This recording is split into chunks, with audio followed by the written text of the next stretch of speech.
आप सभी का the logical Indian YouTube channel में बहुत बहुत स्वागत है। मैं हूं एडवोकेट पंकज कुमार त्रिपाठी, लखनऊ से। दोस्तों, आवाज़ जा रही है जी। जो लोग चैनल सब्सक्राइब न किए हों, आप सबसे विनम्र अनुरोध है कि आप चैनल सब्सक्राइब कर लीजिए, क्योंकि हमारे इस चैनल पर देश और समाज के लिए हर समय तर्कपूर्ण बात रखी जाती है। तो इस चैनल से जुड़कर आप लाभान्वित होंगे, ऐसा मेरा विश्वास और प्रयास है। आज यूजीसी के कानून पर चर्चा करते समय माननीय सर्वोच्च न्यायालय ने एक सवाल किया है कि कहां हमें जाति मुक्त समाज बनाना था, लेकिन यह जाति युक्त समाज बनता चला जा रहा है। और साथ में कोर्ट ने यह भी कहा है कि अगर इतना ज्यादा अविश्वास होगा एक दूसरे पर, तो फिर तो सबके लिए अलग अलग स्कूल बनाने पड़ेंगे, कॉलेजेस बनाने पड़ेंगे, जैसे कभी अमेरिका में था कि अश्वेतों के लिए अलग स्कूल कॉलेज, श्वेतों के लिए अलग थे। और दोस्तों, अगर आज की बात देखी जाए, जिस तरह से राजनीतिक लोग समाज में एक एक पदों पर बैठे लोगों को जात के हिसाब से बताते हैं और गिनते हैं, उससे ऐसा लगता है कि फिर कोई व्यक्ति केवल उस जाति का व्यक्ति है, शेष वो किसी पद पर हो, कहीं हो, उसका कोई मतलब नहीं। यही आप देखिए, जैसे ही आप कुछ बोलना शुरू करेंगे तो आपको कैसे जज किया जाएगा कि आप किस जाति के हैं। जैसे ही आपकी जात पता चलेगी तो फिर वह जो व्यक्ति है वह उसी अनुसार आपकी बातों का मूल्यांकन करता है। यानी कि वह निष्पक्ष मूल्यांकन नहीं करता, वह आपकी बातों पर आपका मूल्यांकन नहीं करता, वह आपकी जाति से मूल्यांकन करता है। तो अब इसकी वजह से कई सारी समस्याएं उत्पन्न होने वाली हैं। निकट भविष्य में कई सारी समस्याएं उत्पन्न होने वाली हैं। जिस तरह से, जितनी बेशर्मी से सुप्रीम कोर्ट के न्यायाधीशों की आलोचना के समय उनकी जातियों का हवाला देकर आलोचना की गई है, उससे तो फिर आने वाले समय में यह एक बहुत बड़ा संकट आएगा कि कोई भी व्यक्ति जिस जात का जज देखेगा उसी जात के हिसाब से उसका मूल्यांकन कर देगा। फिर न्यायपालिका में या कार्यपालिका में न्यायिक पदों पर बैठे लोगों पर लोगों का विश्वास खत्म हो जाएगा। और जब यह हो जाएगा तो जो न्याय किया भी जाएगा वह न्याय प्रतीत नहीं होगा, क्योंकि लोग मानेंगे नहीं कि न्याय हुआ। आप देखिए दोस्तों, भारत के संविधान को इस समय कुछ राजनीतिक धड़े बहुत तवज्जो दे रहे हैं, और वे राजनीतिक धड़े खुलेआम यह कहते हैं, उनका एक मुद्दा है, बहुत मजबूत मुद्दा है। मैं उनके उस मुद्दे के साथ था। आप मेरी पुरानी वीडियो देखिए कि संविधान को मजबूत करना है, और संविधान में ही एक अनुच्छेद है, अनुच्छेद 265, जिसे हम कहते हैं विश्वास और मान्यता खंड। इस विश्वास और मान्यता खंड वाले अनुच्छेद में यह लिखा हुआ है कि भारत के किसी भी अदालत द्वारा, भारत की किसी भी अदालत के द्वारा, न्यायालय के द्वारा दिया गया कोई भी फैसला सबके लिए मान्य होगा और सब लोग उसका आदर करेंगे। लेकिन आजकल एक ट्रेंड चल गया है कि सुप्रीम कोर्ट के फैसले को हम जजों की जात के हिसाब से देखेंगे। और जो ये बहुजन की राजनीति करने वाले हैं, ये लोग सरेआम एक दोषारोपण लगाते हैं कि सुप्रीम कोर्ट ब्राह्मणों का कोर्ट है। अब इसी तरह से इन लोगों ने एक ट्रेंड बना लिया, सारी यूनिवर्सिटीज भी ब्राह्मणों की यूनिवर्सिटीज हैं। आपने उसके पीछे के कारण को नहीं देखा। ऐसे ही एक इस समय अवधारणा चलाई गई है कि 5000 साल से ब्राह्मणों ने शोषण किया, 5000 साल से शोषण किया, न पानी पीने दिया, न चलने दिया, न रहने दिया, खूब चलाया जा रहा है। और ये चलाने वाले कौन लोग हैं? जो लोग पढ़ लिख करके आगे आए हैं।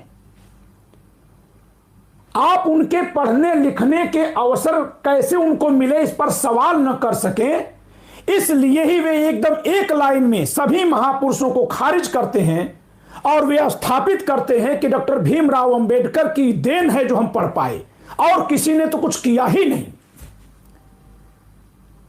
इसीलिए मेरे लिए जरूरी हो गया था कि ये जो डॉक्टर अंबेडकर का प्रयोग विषमता पैदा करने के लिए, वैमनस्य पैदा करने के लिए किया जा रहा है, जो सबके सामूहिक प्रयास से यह देश समानता के लक्ष्य को पा रहा है, भेदभाव को कम कर पा रहा है।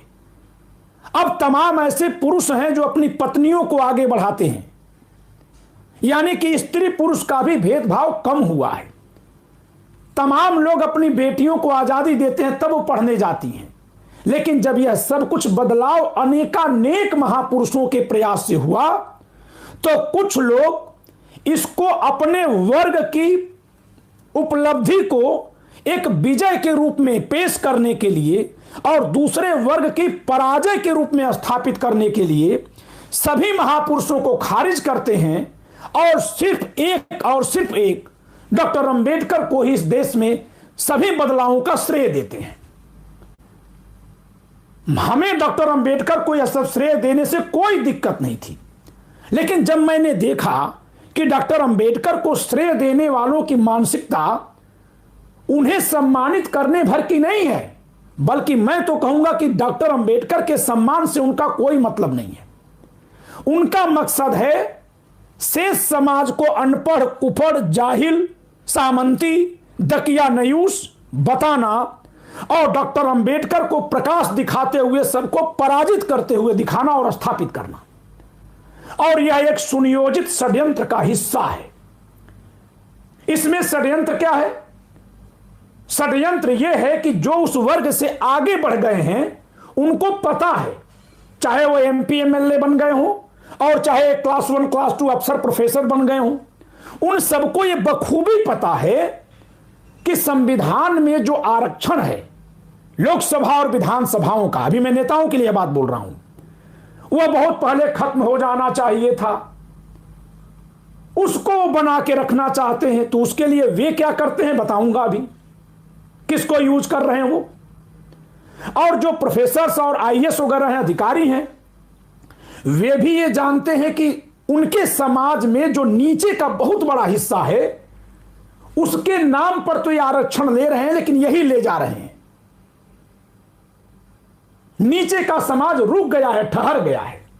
तो ये जो इस समाज से आए हुए नेता हैं और इस समाज से जो बहुत आगे बढ़ गए अधिकारी हैं, ये लोग मिल करके एक षड्यंत्र रच रहे हैं।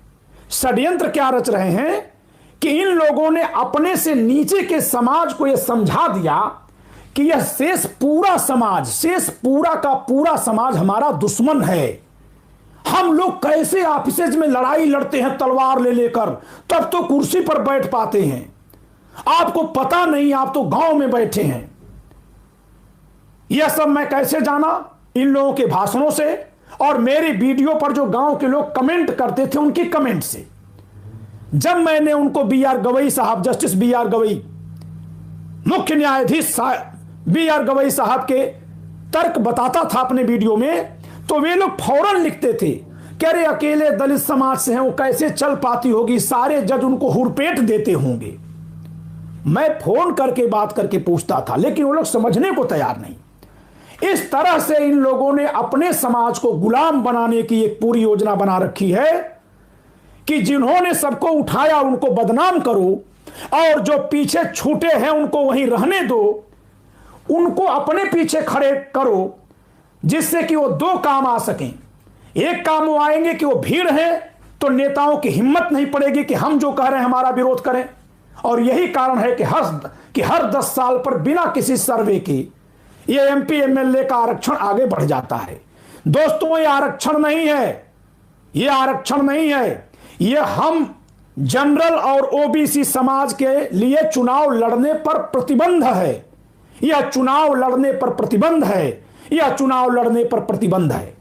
यह प्रतिबंध हम आजादी के 18 साल पहले से, आजादी छोड़िए, संविधान लागू होने के 18 साल पहले से अपने ऊपर लगाए थे और आज तक हम लगाए चले जा रहे हैं। इन लोगों को यह समझ नहीं आ रहा है कि इनको वो अधिकार जो दिया गया था वो नीचे के समाज को, सबको नेतृत्व करने के लिए, प्रतिनिधित्व दिलाने के लिए दिया गया था, न कि शेष समाज को सदा के लिए वंचित करने के लिए।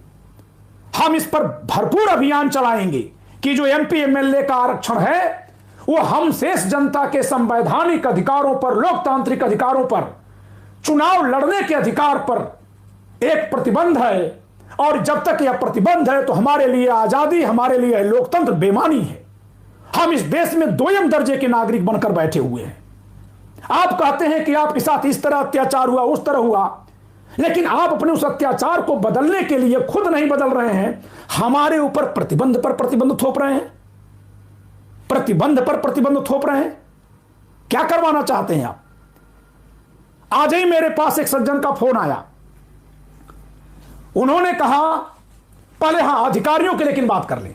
इसी तरह से जो अधिकारी वर्ग है, जो प्रोफेसर लोग हैं, उनको बखूबी पता है कि उनका समाज जहां रहता है वहां उनके बच्चे को उसी तरह की कोचिंग में पढ़ने की सुविधा मिलती है, उसी तरह का माहौल मिलता है, उसी तरह की यूनिवर्सिटी मिलती है।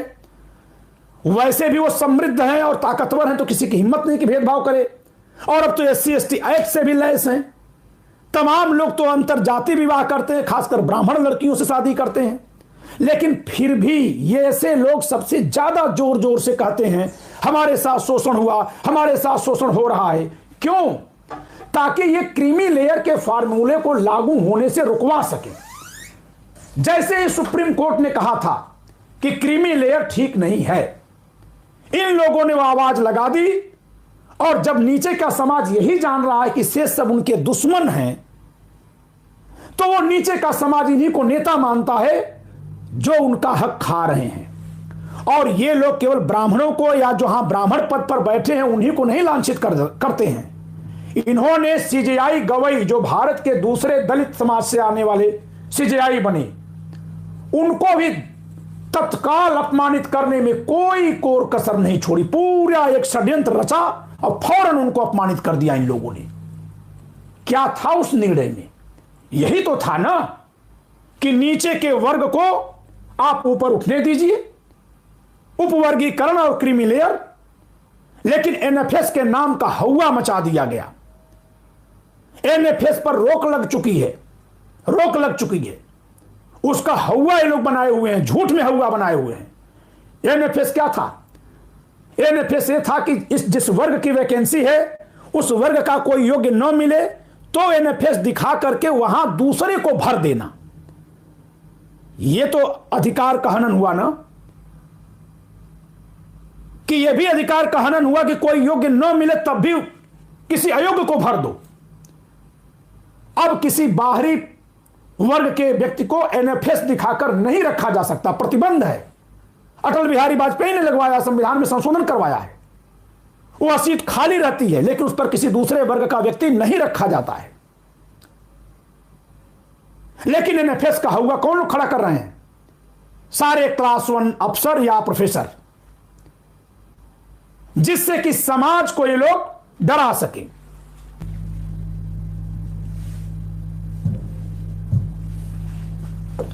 ये मेरा नंबर है, आप में से कोई भी संपर्क भी कर सकते हैं। और आप सब एक समृद्धशाली और वास्तविक लोकतांत्रिक देश बनाने के लिए एक साथ जुड़िए। आप व्हाट्सएप करके अपनी बात को भेजिए, अपना नाम लिखकर भेजिए, जिससे कि हम नंबर सेव कर सकें। और यथासंभव जो लोग जितना आर्थिक सहयोग कर सकते हैं, ठीक है, जिससे कि एक बड़ी मुहिम को, देश की दिशा को सही दिशा में ले जाने के लिए आगाज किया जा सके, अंजाम दिया जा सके। ठीक है दोस्तों, जय संविधान।